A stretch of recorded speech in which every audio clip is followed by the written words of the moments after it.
Saudamos a todos vocês com a graça e a paz do Senhor Jesus. Ficamos felizes, agradecidos a Deus por podermos retornar para juntos estudarmos a Bíblia. Ficamos agradecidos a Deus porque hoje, dia 7 de julho, é um dia muito especial aqui em casa. O nosso filho Victor está completando mais um ano de vida, 9 anos. Que o Victor continue, Pai, se desenvolvendo, crescendo para a honra e glória do Teu santo nome, que seja usado por Ti a cada dia, onde quer que ele estiver. Pedimos também, Pai, que estejas com todos aqueles que estudam conosco a Bíblia diariamente, aqueles que são inscritos no canal Hora Tranquila, todos que compartilham esses estudos, nós agradecemos a cada um, e também os que nos escrevem, dizendo de onde acompanham conosco os estudos. Edna Brandão Gomes é de Portugal. Josimar Antônio é de Recife, em Pernambuco. Ana Assis é de São Carlos, São Paulo. Simval Mendes de Souza é de São José dos Campos, também em São Paulo. Neide Santos é de Vitorino Freire, no Maranhão.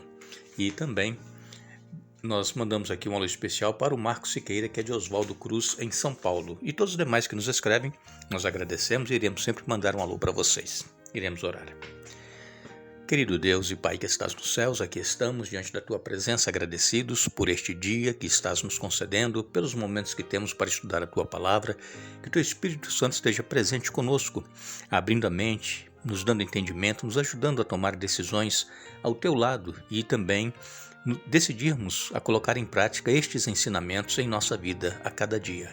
Pedimos uma bênção especial para o meu filho Victor, o nosso filho Victor, que está completando mais um ano de vida, e a todos os demais aniversariantes de hoje. Perdoa os nossos pecados, em nome de Jesus. Amém. Nós vamos dar continuidade ao estudo que estamos fazendo esta semana, e lembrando que hoje, então, é um dia de alegria, de festa, aqui em casa, e nós nos alegramos por este filho que Deus nos concedeu. Nós ontem falamos sobre os crisóis da purificação, e Deus ele permitiu que o povo de Israel fosse levado cativo para a Babilônia para que eles pudessem se arrepender, pudessem se voltar para o Deus verdadeiro. Passaram 70 anos em cativeiro lá em Babilônia, e quando o rei assinou o decreto, Ciro assinou o decreto para que eles retornassem para Jerusalém, para suas terras, nem todos quiseram voltar. Alguns voltaram e outros não. Assim também acontece hoje.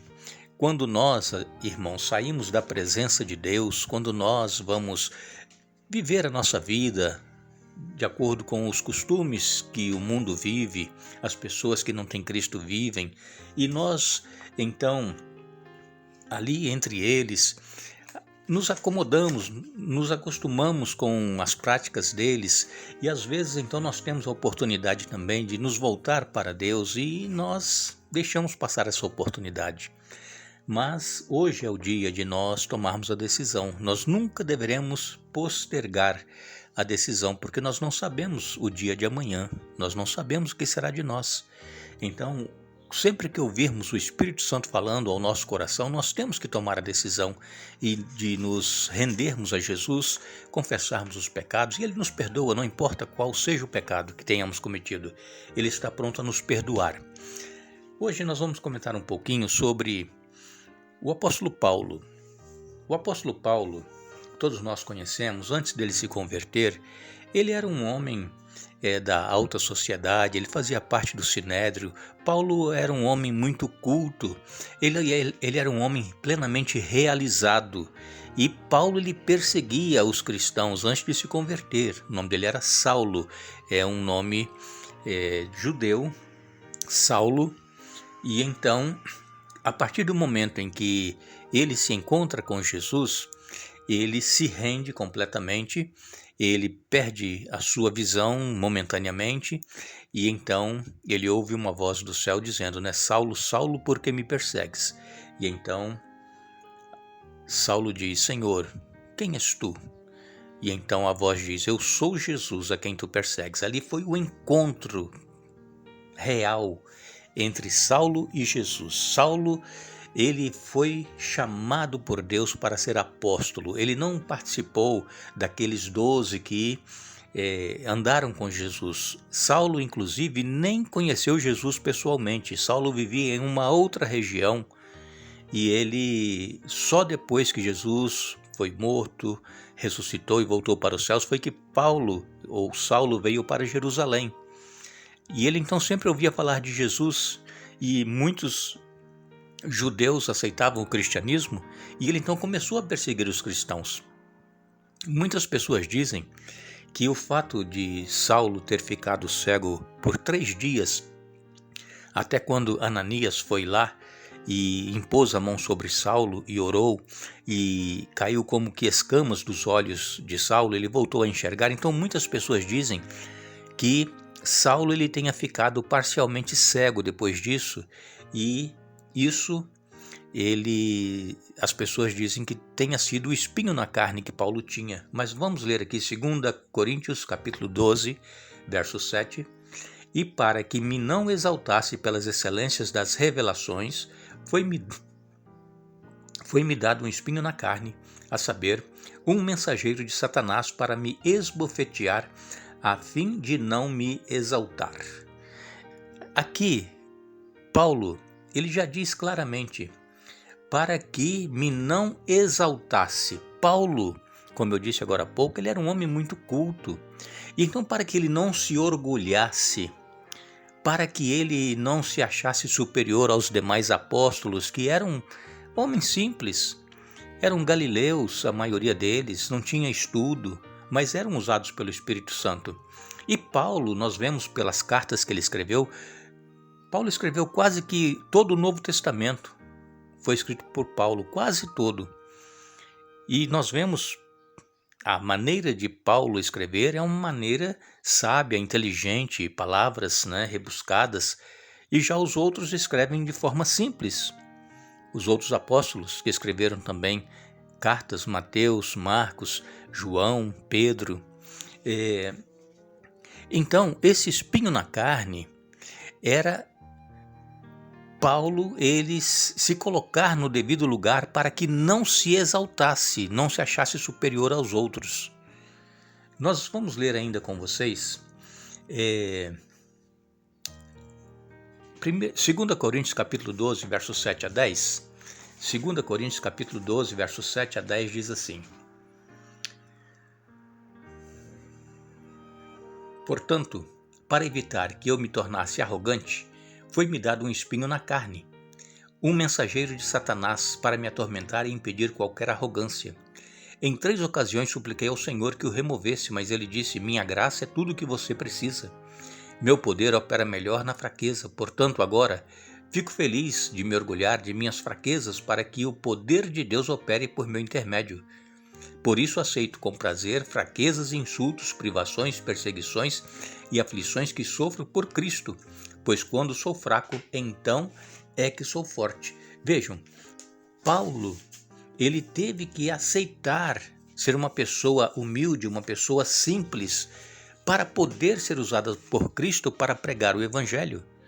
É claro que pelos estudos que Paulo tinha, pelos conhecimentos que ele tinha capacidade para escrever coisas fabulosas, mas é o Espírito Santo quem usou as pessoas que escreveram a Bíblia, inclusive o apóstolo Paulo, para escrever aquilo que o Espírito Santo queria que fosse escrito para que nós tivéssemos conhecimento e fôssemos convencidos pela verdade da palavra de Deus. E então, nós vemos que Paulo, ele precisou se deixar usar pelo Espírito Santo, escrever, falar somente aquilo que lhe era falado e instruído pelo Espírito Santo, e não aquilo que ele queria escrever. E o apóstolo Paulo, ele, por ser uma pessoa muito influente, antes de aceitar a Jesus, por ser de alta posição social, ele participava do Sinédrio. Então, agora Paulo está convivendo entre as pessoas simples, entre as pessoas humildes. Paulo agora está sendo perseguido. Paulo, ele está sofrendo naufrágios. Paulo, ele foi preso, ele foi açoitado. Vários tipos de sofrimento Paulo sofreu, passou por causa do Evangelho do Senhor Jesus. Foi uma verdadeira conversão, não foi uma conversão superficial, simplesmente para dizer assim, eu sou cristão, eu aceitei a Jesus. Não, houve uma mudança radical na vida do apóstolo Paulo. E às vezes Deus permite nós passarmos também por este crisol. Voltamos a repetir que crisol é um instrumento que suporta altas temperaturas para derreter, para fundir o material que está ali no crisol. E aqui Deus usou o crisol da maturidade. Paulo, ele agora estava um homem maduro, reconhecendo que ele dependia única e exclusivamente de Deus para realizar aquilo que Deus estava colocando diante dele. Então, este espinho na carne, que o apóstolo Paulo cita e que pediu 3 vezes que fosse retirado dele, mas que o Espírito Santo respondeu, que a minha graça te basta. Este espinho na carne tinha um propósito para que Paulo ele não se exaltasse. Essa era a razão desse espinho na carne que o apóstolo Paulo tinha, Ter conhecimento, saber o que falar, ter o que falar, mas ser controlado pelo Espírito Santo e falar somente aquilo que o Espírito Santo dissesse para ele falar. Isso, ele tinha que ter um controle muito grande, e esse controle era por parte do Espírito Santo. E quantas vezes nós também nos orgulhamos, quando fazemos alguma coisa, quando somos chamados para pregar, para cantar, para orar, para falar em público. Às vezes nós nos orgulhamos, queremos mostrar o nosso conhecimento, a nossa capacidade, a nossa inteligência. E então, quando nós somos controlados pelo Espírito Santo, nós temos que conter esse desejo que nós temos de nos exaltar, de querer aparecer e deixar que Jesus apareça.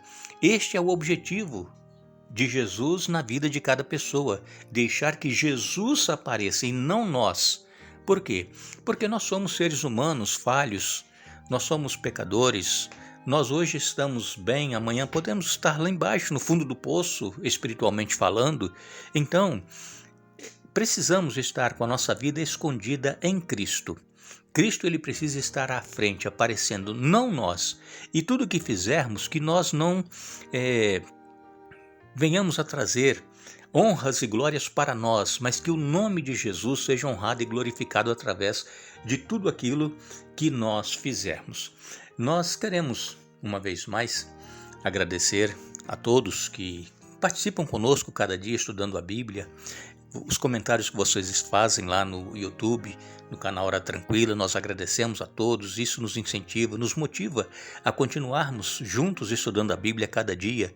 E nós pedimos que vocês se lembrem aqui de nós, do canal Hora Tranquila, nas orações, para que possamos ser orientados, dirigidos por Deus cada dia, para podermos fazer a vontade dEle e juntos conhecermos cada vez mais a vontade de Deus através da palavra, vivendo na prática em nossa vida, e muito em breve, com certeza, nós estaremos todos juntos, vivendo e reinando com Cristo para sempre. Nós queremos finalizar deixando hoje, mais uma vez, este verso para nossa meditação. Amados, não se surpreendam com as provações de fogo ardente pelas quais estão passando, como se algo estranho lhes estivesse acontecendo. 1 Pedro capítulo 4, verso 12. Que Deus nos abençoe.